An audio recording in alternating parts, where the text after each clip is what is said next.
قال إي ورب الكعبة قال حقا قال أشهد به قال فتبسم رسول الله صلى الله عليه وسلم ضاحكا من ثبت الشبه في أبي ومن حلف أبي علي ثم قال أما إنه لا يجني عليك ولا تجني عليه وقرأ رسول الله صلى الله عليه وسلم ولا تذر وازرة وزر أخرى. Surah Al-An'am ayat 164. Okey, itu hadis yang kita akan bincang pada malam ini, dan hadis ini diriwayatkan oleh Imam Ahmad. Juga kalau kita tengok juga ada disebut di dalam Abi Dawud, juga ada disebut di dalam Sunan Abu Dawud. Okey, apakah terjemahan hadis ini? Kata Abu Rimthah, aku telah pergi, intalaqtu, aku telah keluar menuju bersama dengan ayahku pergi kepada Nabi sallallahu alaihi wasallam. Kemudian apabila kami sampai, Nabi sallallahu alaihi wasallam bertanya kepada bapakku. Mereka berdua ni, Abu Rimthah dengan ayah dia ni, pergi jumpa Nabi. Sampai di tempat Nabi duduk tu, bapak dia tanya dekat bapak dia tu, bapak Abu Rimthah tu satu soalan. Apa dia soalan dia? Ibnuka hadha, adakah budak ni anak engkau? Dia kata, iya wa rabbil Ka'bah. Dia kata, demi Allah, Tuhan Kaabah tu, demi pemilik Rabbul Ka'bah artinya pemilik Kaabah. Macam kita sebut Rabbul Alamin, pemilik sekalian alam. Rabb artinya pemilik. Perkataan Rabb tu artinya pemilik. Sebab itu kita kata Rabbul Bait, pemilik rumah. Jadi pemilik, dia kata demi Tuhan atau pemilik Kaabah, yakni demi Allah. Haq, dia kata demi Allah ini anak aku. Nabi SAW tanya lagi, haqqan, betul ke? Macam orang tanya kita kan, betul anak hang ni? Kata, demi Allah anak aku. Sungguh? Kita selalu tanya untuk apa? Untuk lagi nak kuatkan jawapan tersebut. Dia kata, asyhadu bih, aku bersumpah dan bersaksi bahawa ini anak aku.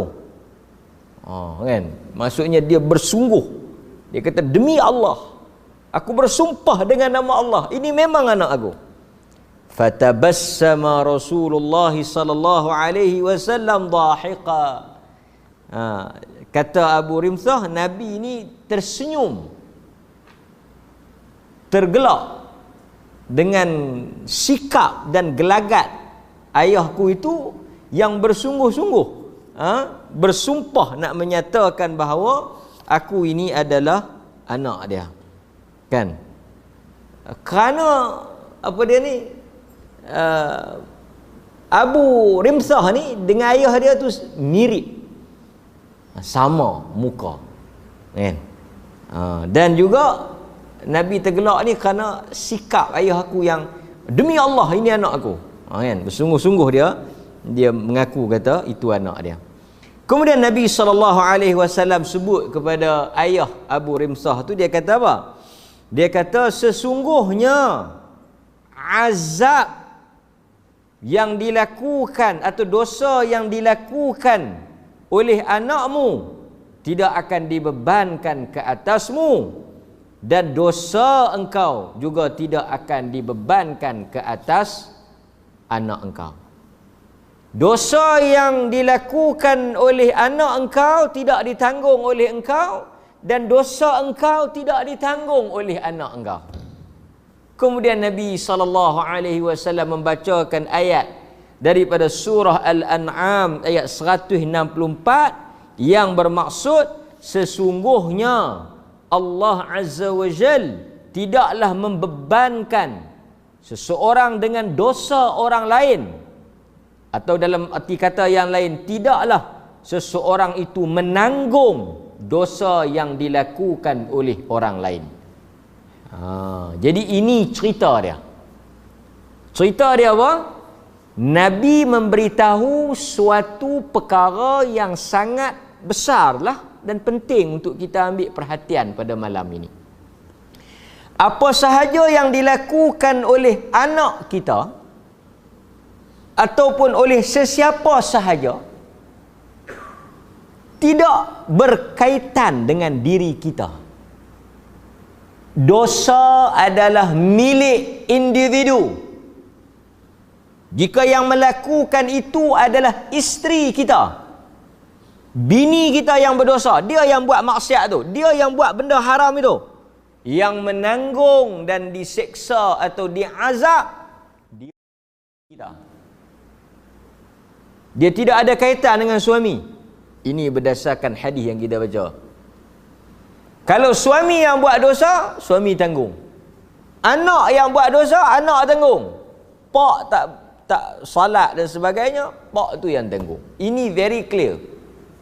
Surah Al-An'am ayat 164. Kita tengok sikit apa yang disebut oleh para ulama berkaitan dengan ayat ini. Antaranya, saya ambil apa yang disebut oleh Al-Imam Al-Hafidh Ibn Kathir rahimahullahu ta'ala.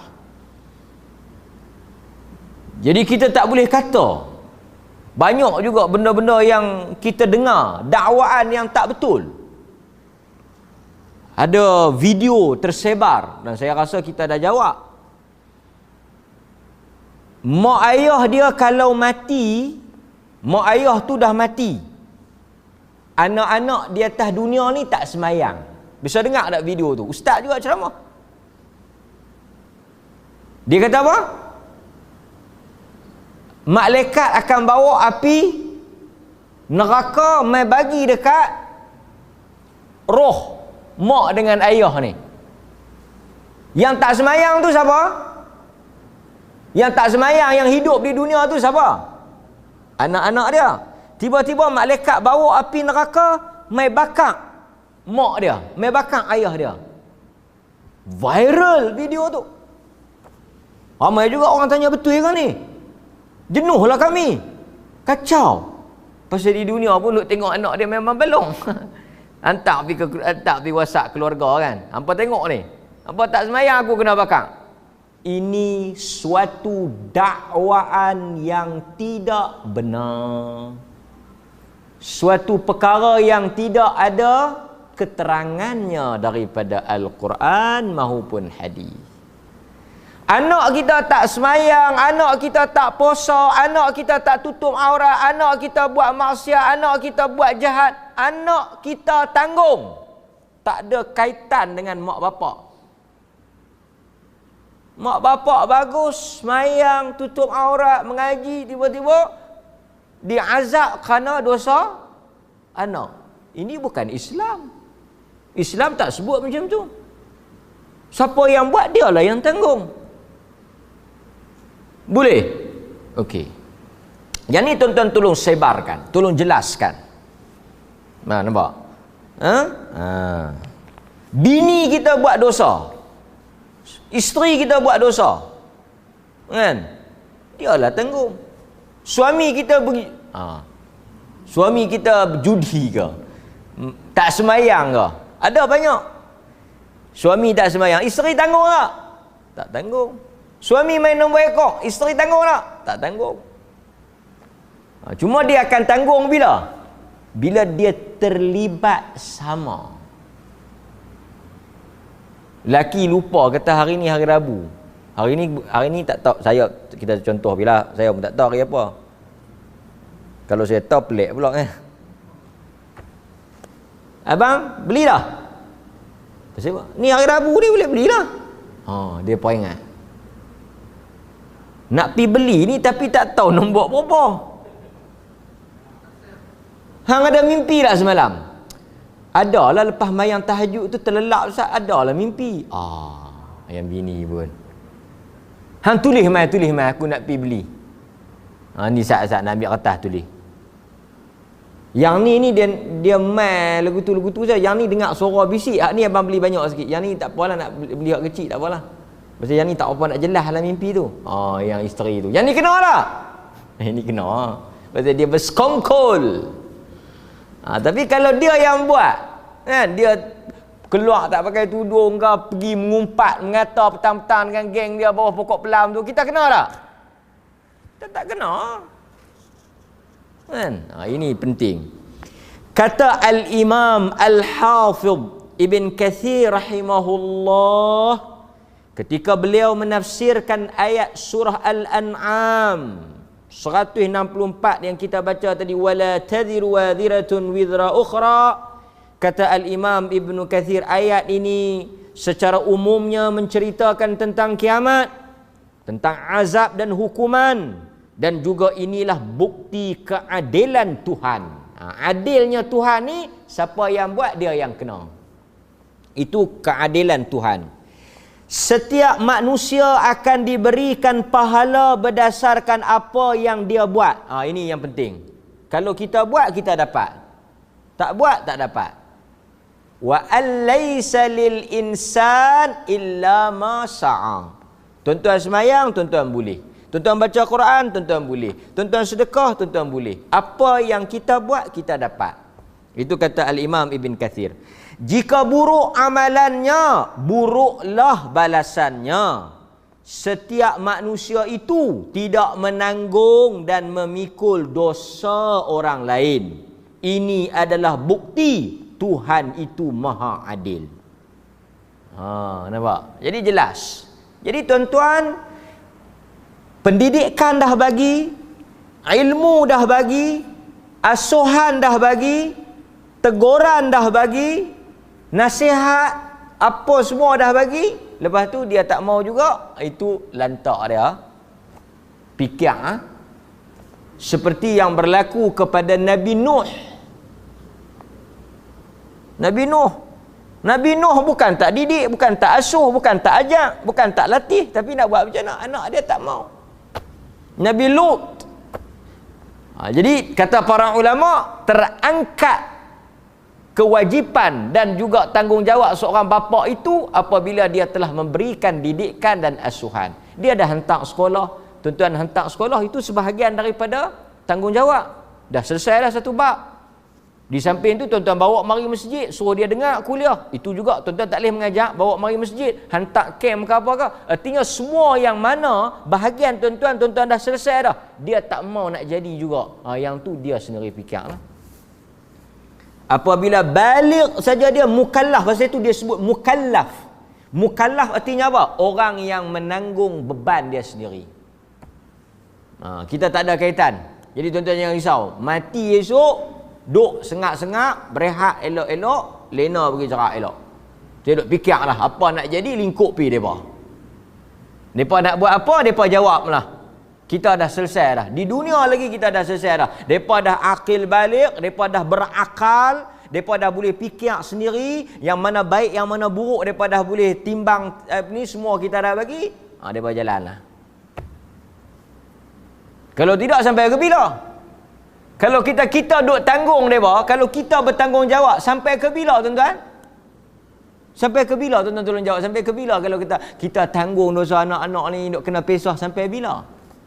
Sebab itu Islam dia letak apabila satu orang itu sudah menanggung dosanya sendiri, dalam arti kata aqil baligh, dia sudah boleh berfikir, dia sudah ada tanggungjawab, mukallaf dia tu sebagai mukallaf, maka bermulalah kehidupan dia, urusan dia, pahala dan dosa di atas diri dia. Ini yang penting yang untuk kita sebut kan. Okey. Kemudian tuan-tuan hadirin mukminin, kita tengok juga di dalam surah Fatir ayat 18. di dalam surah Fatir ayat 18. Saya baca terjemahannya kerana masa kita ni begitu terhad. Saya rasa begitu terhad masa kita. Dan ketahuilah bahawa seorang pemikul itu tidak akan memikul dosa perbuatan orang lain. Surah Fatir ayat 18. Dan ketahuilah bahawa seseorang pemikul itu tidak akan memikul dosa perbuatan orang lain jika berat dosanya, lalu memanggil orang lain untuk menolong agar dipikul sama bebanan tersebut, maka tidak akan dipikul sedikit pun daripadanya, walaupun orang yang meminta pertolongan itu daripada kaum kerabatnya sendiri. Lagi clear. Dosa dia berat. Lepas tu apa? Wa in tad'u muthqalatun ila himliha. Dia pergi panggil orang nak ambil tanggung. Masuk. Dia pergi panggil anak dia, ambil tanggung sikit. Dia panggil cucu dia, ambil sikit dosa aku ni. Tak. Quran kata tak. Walau kana dha qurba, walaupun yang dia panggil itu untuk tolong dia itu dha qurba. Dha qurba. Dha yang memiliki. Qurba kerabat. Orang luar asing lagi telak. Dia macam ni kiah dia. Kalau anak diri pun tak boleh tanggung dosa kita, orang luar asing lagi lah. Kalau boleh tanggung dosa kita, kalau boleh ambil dosa kita, kalau boleh tanggung dosa kita, ambil dosa kita tuan-tuan. Siapa dia lah orang yang paling layak nak ambil dosa kita, nak tanggung, nak tolong kita? Tentulah ahli keluarga kita. Ahli keluarga pun tak tanggung. Masing-masing. Sebab itu tuan-tuan, ada asar daripada sahabat, ni bukan hadis tapi perkataan sahabat. Pada hari kiamat nanti, anak-anak ni akan jumpa ayah-ayah mereka, jumpa ibu bapa mereka. Jadi berlaku dialog di padang mahsyar. Si anak ni dia nak bantu ibu dengan ayah dia, nak selamatkan mak ayah dia, kan? Dan dia bagi tawaran lah, suruh minta apa saja yang nak minta, dia nak bagi. Masa tu tuan-tuan, benda yang disebut dalam asar tu apa dia? Mereka minta supaya diberikan sedikit pahala. Sedikit pahala, bagi pahala sikit. Anak tu mungkin ada pahala berapa puluh, ayah dia minta buat main sikit. Agak-agak boleh tak jadi benda ni? Kan? Macam kita di dunia ni, orang tak minta pahala, orang minta duit. Kita tambah pinjam sikit 100, kita pergi kat ayah kita. Jaranglah ayah minta pinjam kat anak.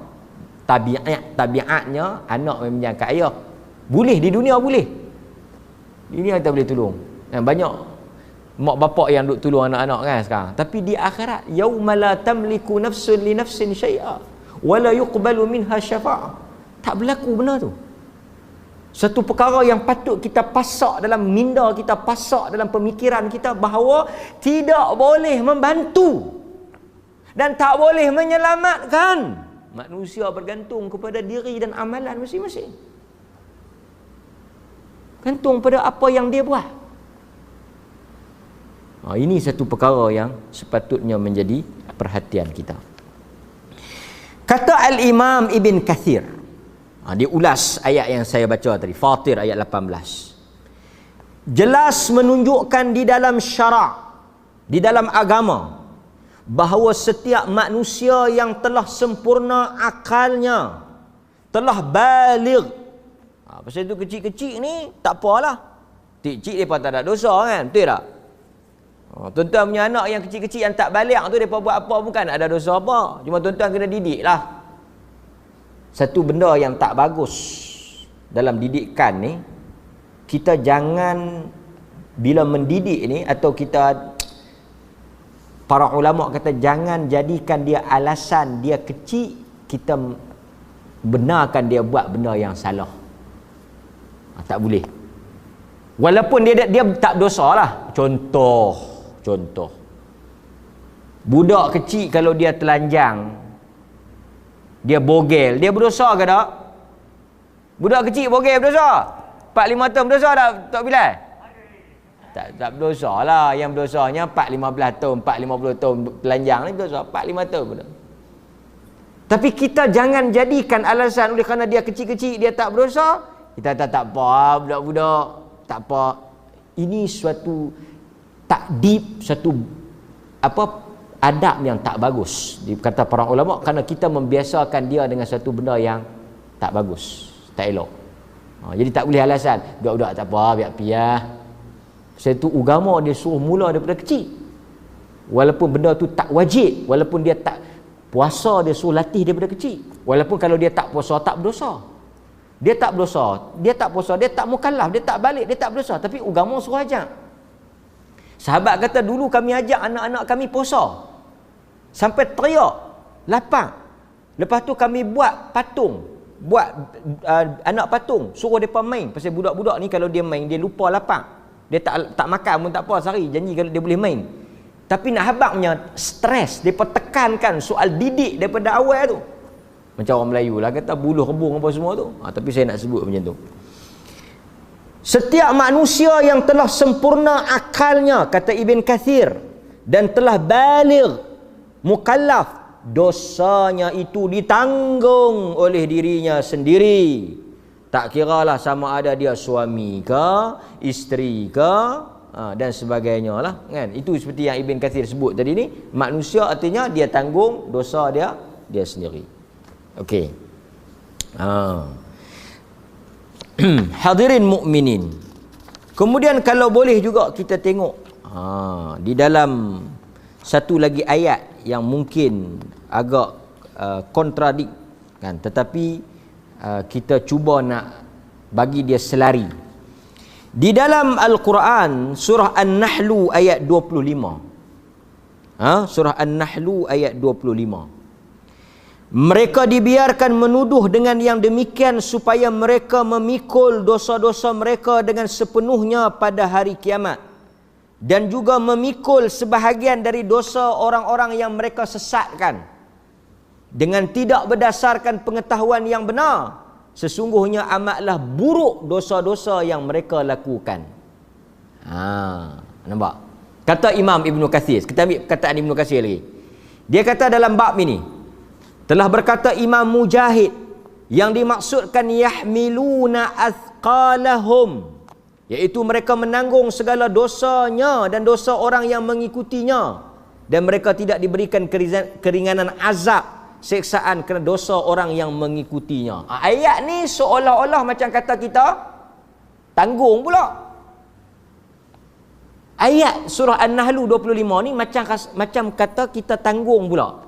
Kata para ulama dalam menyokong atau menjelaskan ayat ini, manusia hanya menanggung dosa orang lain jika dia yang menjadi pencetus atau dia yang menjadi contoh kepada dosa itu. Artinya dia yang mengajar dosa itu. Yang tu maksud ayat ni. Tuan-tuan faham tak? Kalaulah anak itu belajar kejahatan itu daripada asuhan dan didikan mak ayah dia, mak ayah dia yang mencontohkan benda tu kepada dia, dia belajar, dia tiru mak ayah dia, maka dia menanggung dosa orang yang tiru tadi. Tapi saya rasa dalam keadaan kita hari ini tak ada orang yang ibu bapa yang diajak anak dia jahat. Saya tak tahulah. Anak-anak tu pergi luar, di sekolah ke, bercampur dengan orang ke, dia boleh jahat. Jahat itu dia tanggung. Dia keluar, dia bekerja di luar, dia bercampur di universiti ke, di tempat-tempat di kawasan yang bukan duduk dengan kita, dia belajar kejahatan itu bukan urusan kita. Tapi kalau orang tanya, hang ni pandai mencuri ni, pintu tak ada kunci pun hang boleh buka, kereta tak ada kunci pun hang boleh buka. Dia kata memang kecil-kecil pak aku duk pi mencuri bawa aku. Dia dah habaq dah kalau kunci macam ni nak selok kok mana, nak cucuk kok mana. Dia dah habaq dah. Wayar panjang mana apa semua. Ini jasa dia pada aku lah. Jadi yang ni dia kena. Jadi ini kita kena beza. Pasal tu kalau isteri tu diasuh, disuruh, diajak, dididik oleh laki dia untuk jadi yang macam tak elok tu, maka suami dia tangguh. Banyak suami-suami yang mengadu, isteri-isteri lagi lah, tentang buruknya agama suami-suami mereka ni. Tak salat, tak puasa, kaki judi, kaki ketum lah. Rokok tu tak payah cerita lah, tolak bab lah, benda diperselisihi. Saya tak mau isu yang tu. Yang suami pun cerita juga keburukan isteri. Kita kata setiap manusia menanggung dosa mereka, kan? Dosa mereka. Jadi kita jangan usah hati.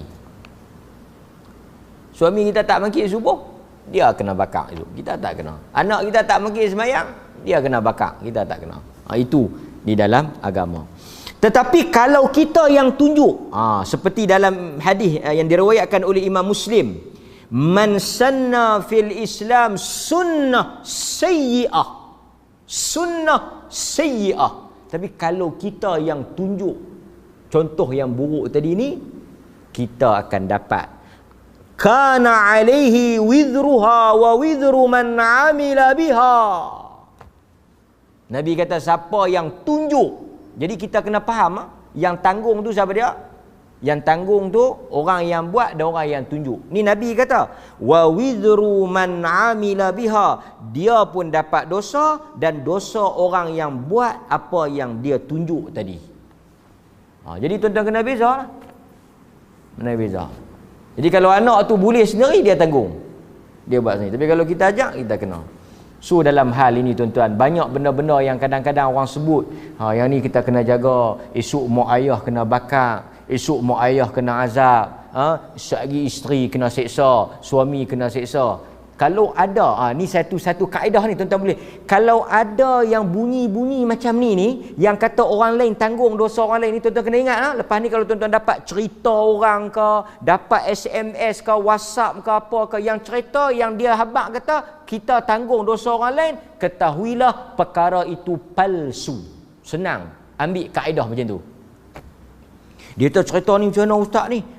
Kena hempuk batu lah, kena gigit lah, kena patuk ulang lah. Pasal apa? Pasal dosa yang dibuat oleh isteri apa semua. Kita dah boleh tahu dah kata benda ni palsu. Pasal prinsipnya dosa tidak ditanggung oleh orang lain, kecuali kalau kita ajak. Kan? Okey. Cuma satu orang bapa, kalau dia anak dia tak pakai tudung. Saya bagi contoh, anak dia tak pakai tudung lah. Anak dia tak semayang. Dia tak tanggung dosa anak dia tu, macam kita sebut tadi. Cuma kita akan tengok pada satu sisi lagi. Dia mungkin ada dosa apabila dia tak ajak. Dosa tu saja. Bukan dosa tak pakai tudung ni. Dosa tak pakai tudung tadi siapa tanggung? Anak tu tanggung. Tapi si bapa tu ada kemungkinan berdosa tang mana? Kalau dia tak didik, tang tu saja. Tapi bukan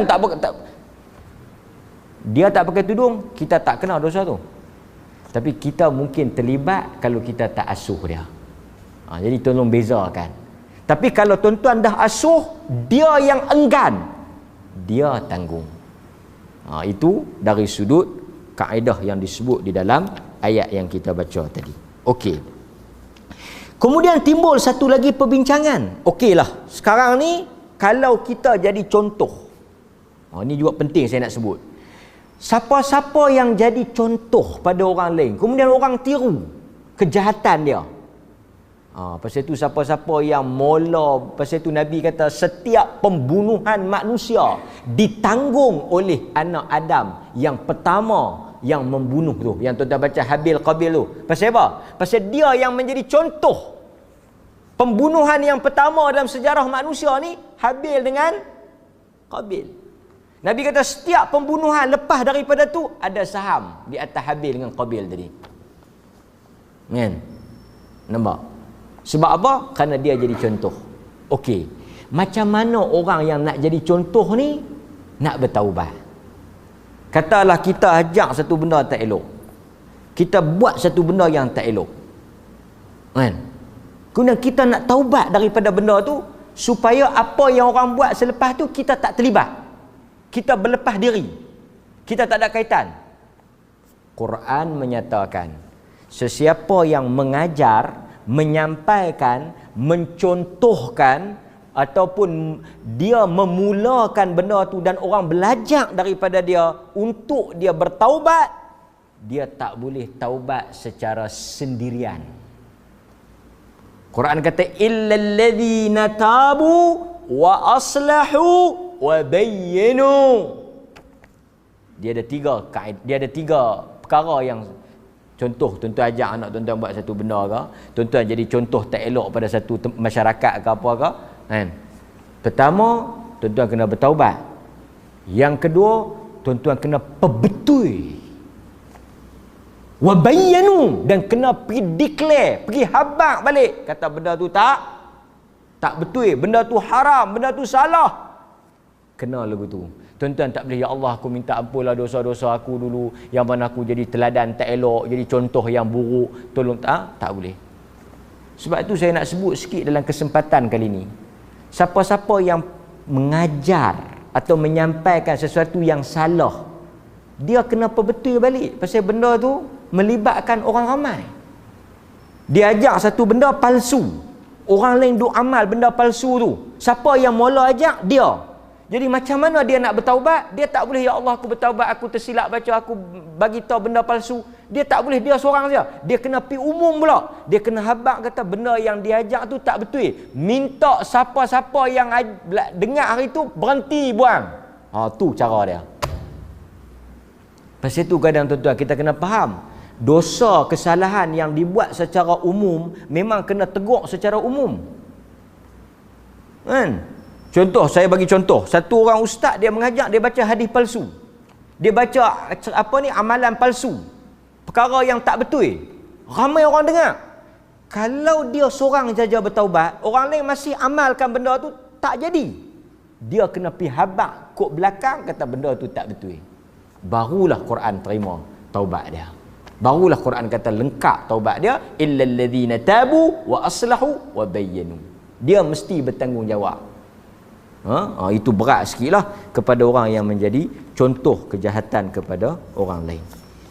Dan sebagai kesimpulan, bab dosa tadi jelaslah. Kita jangan pening kepala, jangan suah hati, jangan kita risau. Masing-masing di atas hal masing-masing.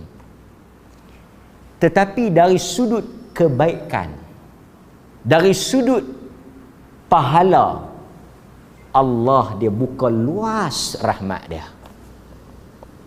Tadi kita kata anak-anak kalau buat, kita dapat tak dosa? Dapat tak dosa? Tak dapat. Laki kita buat, kita tak dapat. Bini kita buat dosa, dosa tak dapat. Tetapi kebaikan kita dapat. Yang ni rahmat. Mana-mana amalan kebaikan yang dibuat oleh anak, pahalanya diperolehi bersama oleh si ayah dengan ibu.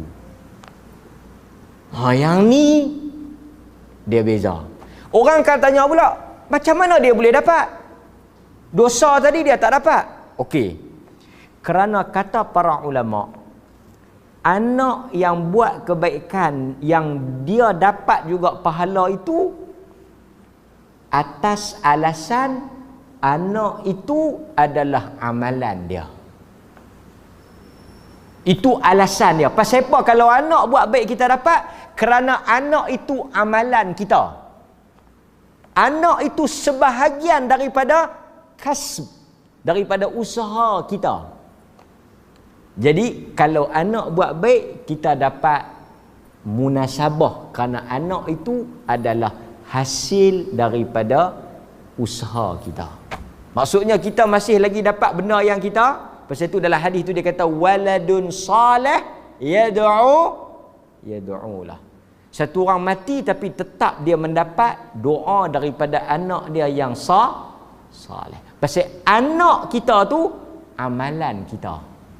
Jadi bila dia buat macam kita buat, tu dia yang besarnya anak ni, dia buat macam kita buat. Sebab itu bila anak-anak beristighfar, kita juga mendapat kesan daripada istighfar tu. dalam hadis disebut apa? Allah mengampunkan dosa kedua orang tua kerana istighfar yang dibuat oleh anak dia. Bukan oleh dia, oleh anak dia. Sebab itu tuan-tuan, kalau tuan-tuan baca dalam hadis-hadis yang lain, banyak ada sahabat-sahabat yang mai tanya, Sa'ad bin Abi Waqqas umpamanya. Mai tanya yang dia nak buat untuk mak dia. Dia kata mak dia mati. Dan mak dia tak sempat nak pesan apa-apa dalam hadis. Kemudian Sa'ad kata, kalaulah dia boleh buat sesuatu untuk mak dia, yang mak dia dapat pahala. Dia buat tapi mak dia dapat pahala. Mak dia tak suruh. Kalau mak dia suruh, jelaslah. Sebelum mati mak dia habaq macam ni, kita pergi buat. Yang kita buat tu pasal apa? Pasal mak dia suruh. Yang ni tak ada masalah. Yang Sa'ad tanya ni, yang tak disuruh, atas inisiatif dia, atas usaha dia, dia nak tanya, kalau dia buat mak dia dapat tak? Nabi kata na'am, dapat. Kemudian dia kata dia wakafkan kebun ini untuk mak dia. Siapa yang wakaf? Bukan mak dia, dia. Tapi mak dia dapat. So ini rahmat Allah. Jadi apa sahaja yang anak-anak tuan-tuan buat, tuan-tuan menumpang dan mendapat sama pahala itu. Berbeza dengan dosa. Dosa tak tertanggung. Ini apa yang disebut di dalam nas-nas Al-Quran dan hadis Nabi sallallahu alaihi wasallam. Ada orang tanya pula lagi. Dia kata kita nak tahu mana pula hadis tu. Kullukum ra'in wa kullukum mas'ulun an ra'iyati. Saat ni orang akan tanya. Saya jawab siap-siap. Saya bagi jelas siap-siap. Ada hadis yang mana daripada Abdullah ibnu Umar, Nabi kata setiap orang bertanggungjawab di atas orang di bawahnya. Wal amir alladhi 'ala an-nas ra'in. Ketua akan tanggungjawab atas rakyat dia. Tak apa, kita tolak bab ketua, pemimpin. Kita bukan ketua. Okey. Warrajulu. Ni. Yang ni maksud apa pula? Ni hadis Bukhari Muslim ni. Warrajulu. Seorang suami, ayah, berat ni. Laki kalau kita baca hadis ni, tak ada siapa nak jadi laki orang. Tak ada siapa nak jadi pak orang. Hak yang kita pun sangkut baca hadis ni, lingkup kita. Dalam hadis ni kata warrajulu ra'in ala ahli baitihi, dan seorang suami atau bapa bertanggungjawab di atas ahli baitihi, bertanggungjawab di atas ahli keluarga dia.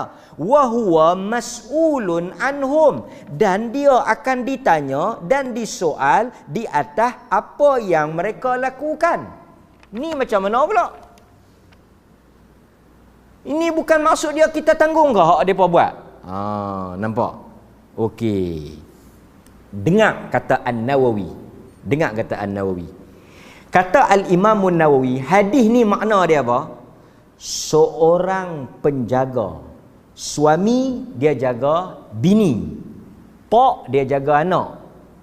Maksud penjaga tu tanggungjawab lah. Okey. Dia telah diamanahkan untuk menjaga mereka dari sudut nafkah. Nafkah zahir, nafkah batin, didikan, asuhan, rumah, makan minum, pakaian, ilmu agama, fardu ain. Dalam bab itu. Okey, dia akan bertanggungjawab jika dia cuai menyediakan keperluan dan juga tanggungan itu. Maksudnya dia berdosa jika dia tak sediakan rumah, dia tak sedia makan minum, duk biar bini ke buluk, duk biar bini pergi cari makan, duk biar. Faham tak? Faham tak yang dia kena tu tang mana? Dia tak bagi didikan agama, dia tak bagi asuhan agama. Tang tu bukan tang perbuatan depa tu. Tang dia tu. Jadi kalau dia sediakan rumah, dia sediakan makan minum, dia sediakan pakaian. Tuan-tuan, nafkah kita kena ingat, nafkah laki kena bagi kat bini ni, rumah, tempat dia nak duduk.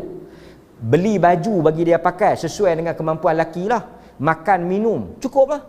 Rumah, tempat tinggal, ni Nabi kata, tempat tinggal ada.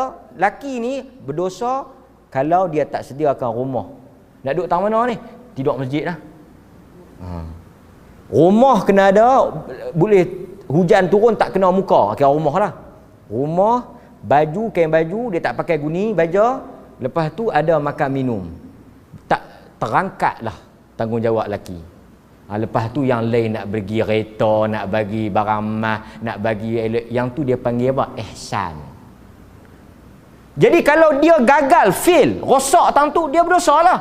Bukan depa tu, perbuatan depa ada. Dia tu sendiri. Jadi kena faham elok-elok. Dan hadis ni bukan berarti apa depa buat buh atas kepala kita. Tak.